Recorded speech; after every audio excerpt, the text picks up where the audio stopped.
अस्सलामु अलैकुम। उम्मीद करता हूँ तमाम हजरात खैरियत से होंगे। ऐसे ही सच्चे और अच्छे वाक़यात सुनने के लिए मेरे चैनल को सब्सक्राइब करें और वीडियो को लाइक कर दें। हज़रत बीबी फ़ातिमा की वफ़ात।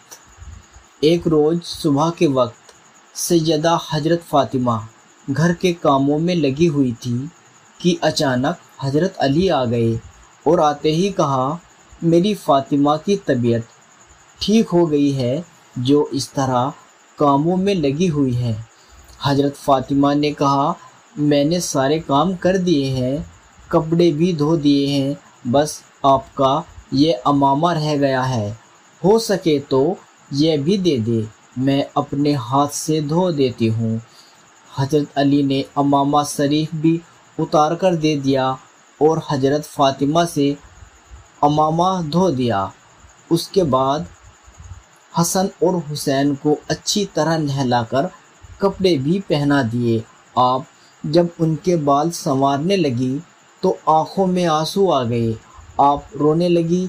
हज़रत अली ने रोने की वजह पूछी तो हज़रत फ़ातिमा ने कहा, मुझे एक ख़याल ने रुला दिया। हज़रत अली ने पूछा, कौन सा ख़याल? हज़रत फ़ातिमा ने कहा, अल्लाह जाने कल मेरे बच्चों का कोई चेहरा धोएगा या नहीं, कल मेरे बच्चों के कोई बाल संवारेगा या नहीं। यह सुनकर हज़रत अली की आँखों में आंसू आ गए और कहा, ए फ़ातिमा, ऐसा ना कहो, आप ऐसी बातें क्यों कर रही हो? जनाबे फ़ातिमा ने जवाब दिया, मेरा इस दुनिया से जाने का वक्त करीब है। हज़रत अली ने पूछा, ऐसा क्यों कह रही हो? आपने बताया, मैं तहज्जुद की नमाज पढ़कर फजर की नमाज के इंतज़ार में बैठी थी, मेरी आँख लग गई। ख्वाब में अब्बा जान तशरीफ़ लाए और मुझसे बोले, ए फ़ातिमा, बहुत दिन हो गए, अब तुम्हारी जुदाई बर्दाश्त नहीं होती, आओ अब अपने बाबा के पास आ जाओ। हज़रत अली की आँखों में आंसू आ गए और रोते हुए कहने लगे, ए फ़ातिमा, मैं तुम्हारा ये गम कैसे बर्दाश्त करूँगा? फ़ातिमा कहती है, ए अली, जैसे तुमने मेरे अब्बा जान की वफ़ात पर सब्र किया था, मेरी वफ़ात पर भी ऐसा ही सब्र करना। हसन और हुसैन को तैयार करके कहा, जाओ अब्बा जान की मज़ार पर मेरा सलाम पेश कर आओ।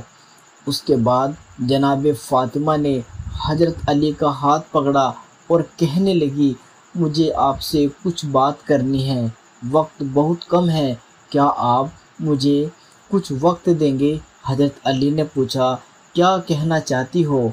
नबी की शहज़ादी जनाब फ़ातिमा ने अपना दामन फैलाकर कहा, मैं आपसे कुछ मांगना चाहती हूँ। मैंने कहा, मांगो, क्या मांगना चाहती हो? फ़ातिमा ने कहा, अगर ज़िंदगी में मुझसे कुछ खता हुई हो तो माफ़ कर देना। हज़रत फ़ातिमा, किस तरह की बात कर रही हो? तुमने पूरी ज़िंदगी सब्र के साथ गुजार दी। हज़रत फ़ातिमा ने कहा, हो सकता है आपने मुझे कुछ हुक्म दिया हो और मुझसे ताख़ीर हो गई हो तो मुझे माफ़ कर देना।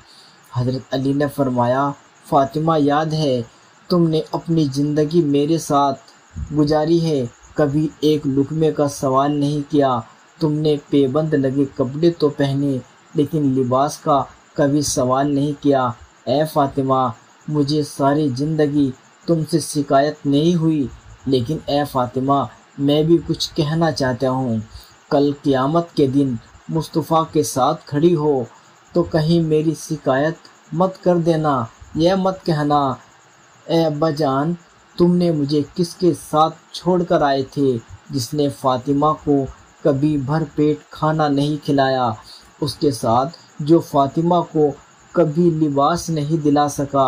यह सुनकर हज़रत फ़ातिमा की चीख निकलती है। आप फरमाती है, अली, ऐसी बात न करो। फिर हज़रत फ़ातिमा ने कहा, अली, मैं एक बात और कहना चाहती हूँ, मेरे बाद तुम जिससे चाहो निकाह कर लेना, मैं तुम्हें आज़ाद करती हूँ। याद रखना, महीने के 1 से 2 दिन میرے بچوں کو دے دیا کرنا تاکہ انہیں ماں کی جدائی رلا نہ سکے۔ جناب فاطمہ نے کہا، میں بات اور کرنا چاہتی ہوں، میرے بعد تم دن کے اجالے میں کبھی گھر میں داخل مت ہونا، کیونکہ جب تم گھر میں داخل ہوتے ہو تو آپ کی شہزادی زینب اتنی حیا کرتی ہے کہ میری کمر کے پیچھے چھپ جایا کرتی ہے۔ وہ اتنی حیا والی ہے، تمہارے سامنے آنے سے شرمایا کرتی ہے۔ آپ نے آگے کہا، اے علی، میرے بعد تم دن کے اجالے میں گھر میں آؤ گے تو میری بیٹی کس کے پیچھے چھپے گی؟ وہ تو حیا سے پانی پانی ہو جائے گی۔ ادھر شہزادے حضور کے روزے پر تھے۔